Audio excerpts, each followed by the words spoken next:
Brexit means Brexit. Il y aura un grand souci à la frontière. Le 29 mars, oui, le port de Calais sera prêt. Touristiquement parlant, c'est bon. Économiquement parlant, c'est bon. Bonjour à tous. Il approche à grands pas, alors nous consacrons un numéro de ce magazine au Brexit, mais au Brexit vu de France. Et oui, car si la sortie de la Grande-Bretagne de l'Union européenne va avoir des conséquences économiques pour les citoyens et les entreprises britanniques, elle en aura aussi de ce côté de la Manche. La France est l'un des voisins directs de la Grande-Bretagne, avec qui elle partage une mer, une frontière physique qui s'est créée avec le tunnel sous la Manche, et des liens commerciaux dont il va falloir redéfinir les règles après le 29 mars. La Grande-Bretagne est le 5e partenaire commercial de la France, un débouché important pour les exportations françaises. Alors forcément, les entrepreneurs font leur compte et l'addition va être salée. Le coût du Brexit pour les entreprises françaises se monte déjà à plusieurs milliards d'euros. 3 entreprises qui exportent en Grande-Bretagne, 3 patrons diversement préparés à un Brexit sans accord. Près de Niort, cette industrie fabrique des contreplaqués en partie expédiés outre-Manche. La crainte que les normes sur les produits soient modifiées. Par exemple, ces produits-là sont vendus dans le secteur de la construction sous normes harmonisées européennes. Avec le Brexit, on va peut-être être confronté à une demande des Anglais de refaire une certification nationale. Ça va nous coûter plus cher. La Grande-Bretagne, un marché qui devait doubler pour l'entreprise. Alors parmi les 320 salariés, certains sont inquiets. On n'aurait plus de boulot après, quoi. Ça peut enlever de l'emploi. Vous craignez ça? Oui. Ah oui. Oui. Des inquiétudes dans d'autres secteurs. Les vins et spiritueux, par exemple, redoutent le rétablissement des douanes. Pour les pêcheurs, c'est l'interdiction des zones britanniques. La Grande-Bretagne, c'est 4 milliards d'euros d'excédent commercial pour la France, 30 000 entreprises qui exportent. Problème, 2 tiers d'entre elles ne sont pas prêtes, selon le MEDEF, à un Brexit dur. C'est le cas de ce transporteur. L'État lui demande de se préparer à un rétablissement des douanes, mais il ne souhaite pas recruter de salariés supplémentaires. Je ne peux pas embaucher de personnel pour faire mes actes de dédouanement parce que je ne sais pas s'il va y avoir de la douane. On ne peut prévoir que lorsque l'on a une visibilité. Aujourd'hui, on n'a aucune visibilité. D'autres ont quand même décidé d'anticiper. Ce caviste du Nord-Pas-de-Calais vend 40% de sa marchandise à des Britanniques. Le risque pour lui, une chute drastique de ses ventes. Notre offre commerciale a évolué, on s'est tourné vers le marché français au travers d'un site internet aussi qui fonctionne bien. L'État, lui, a déjà anticipé. 600 douaniers vont être recrutés en cas de rétablissement des douanes entre la France et la Grande-Bretagne.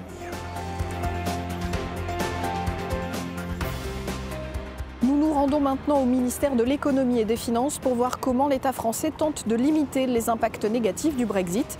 Nous avons rendez-vous avec la secrétaire d'État Agnès Pannier-Runacher.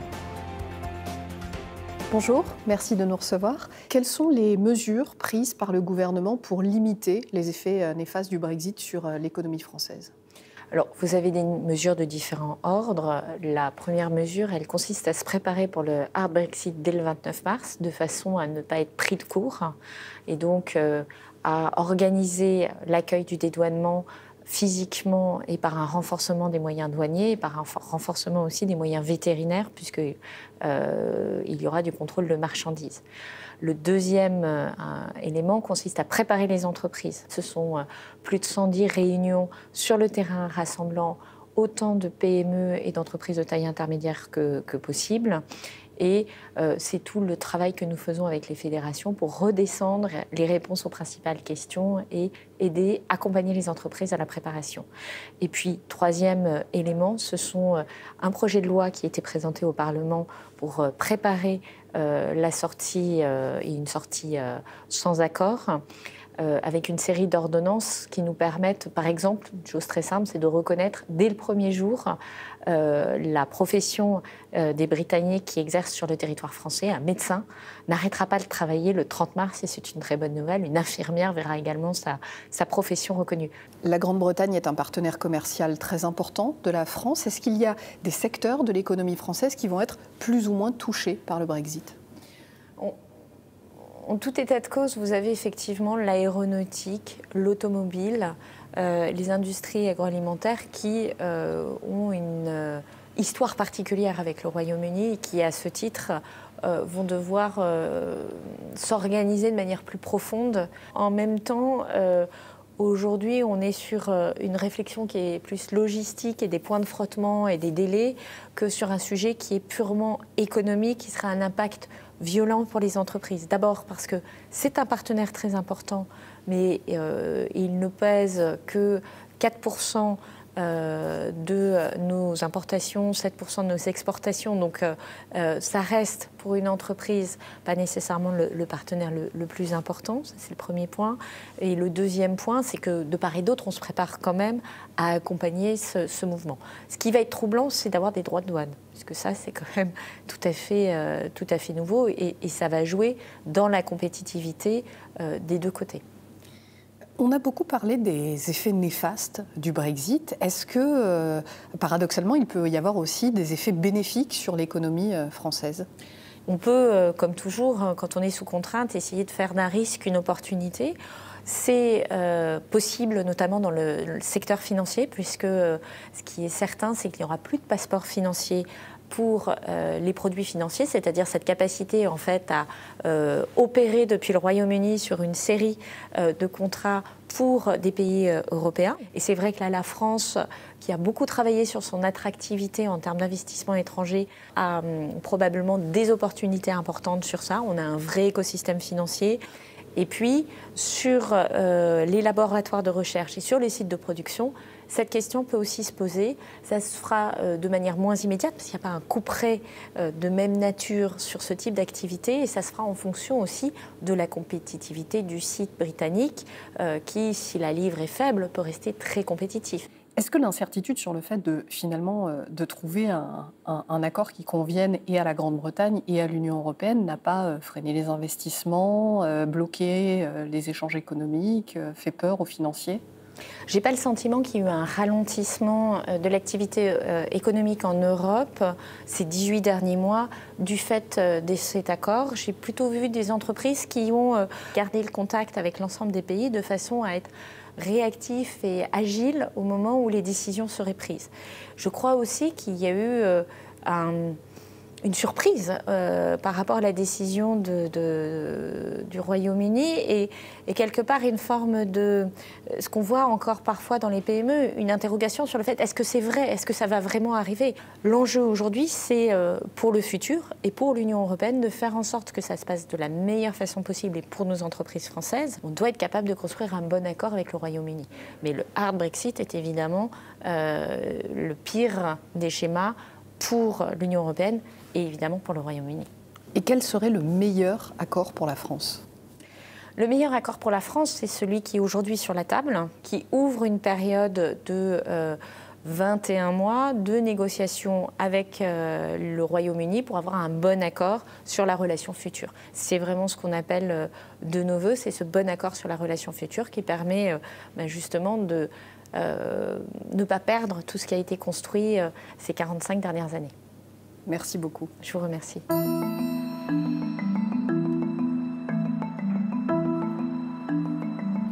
Il y a un endroit en France où les préparatifs du Brexit sont déjà bien visibles, c'est Calais. Ce port le plus proche des côtes anglaises est aussi la porte d'entrée du tunnel sous la Manche. Reportage sur les travaux en cours en vue du divorce. Le port de Calais, où passent tous les ans près de 2 millions de camions, une voie d'approvisionnement vitale entre l'Europe et le Royaume-Uni. Alors ici, on prend au sérieux l'éventualité d'un Brexit sans accord. Les préparations ont commencé il y a déjà 1 an et les chantiers tournent désormais à plein régime. Pour le dirigeant du terminal portuaire, pas de doute, les délais seront tenus et les embouteillages évités. Aujourd'hui, non, mais le 29 mars, oui, le port de Calais sera prêt.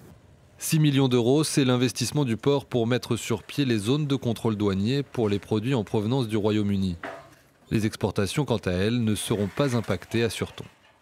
Le mieux, c'est de remplir ces documents douaniers avant de quitter leur pays d'origine. S'ils arrivent avec ces documents douaniers, il n'y a absolument aucun problème de ralentissement. Ces chantiers de dernière minute liés au Brexit concernent le port, mais aussi l'entrée du tunnel de la Manche. Sur ce site nivelé il y a quelques semaines, on construit à toute allure un des principaux postes douaniers de Calais. Mais certains sont loin d'être rassurés. Pour les nombreuses compagnies de transport, le Brexit est un véritable cauchemar. Le passage par la Manche représente ainsi 30% du chiffre d'affaires de David Sagnard. Ces camions traversent 5000 fois par an et il s'attend à des retards sur les contrôles. J'ai du mal à y croire. Chaque minute, c'est 1 euro pour le coût de fonctionnement de ce véhicule. Et donc, si vous immobilisez le camion 1 heure ou 2 heures, vous le multipliez par 7 euros. Et donc, vous avez le coût de perte directe et sèche pour la société de transport. D'autres patrons calaisiens voient en revanche le Brexit comme une opportunité. Hôteliers et restaurateurs attendent le retour des Britanniques traversant la Manche pour acheter du vin ou d'autres produits français détaxés. Le fait d'avoir le duty-free entre l'Angleterre et la France va donner l'envie aux Anglais de venir consommer en duty-free, donc sur les bateaux et bien sûr terrestres s'il y en aura, on l'espère aussi, d'accord, afin de pouvoir en plus de ça consommer sur notre ville. Le duty-free a disparu à Calais en 1999 comme partout en Europe. Reste à savoir si sa réapparition va permettre à la ville de connaître une nouvelle heure de gloire.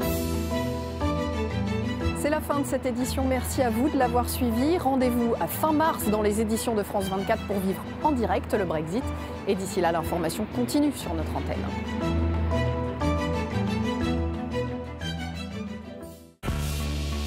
C'était un magazine électrisant avec les modèles hybrides Hyundai et leur batterie garantie 8 ans. Hyundai. Vous avez partagé un moment d'émotion en regardant votre programme avec 1000.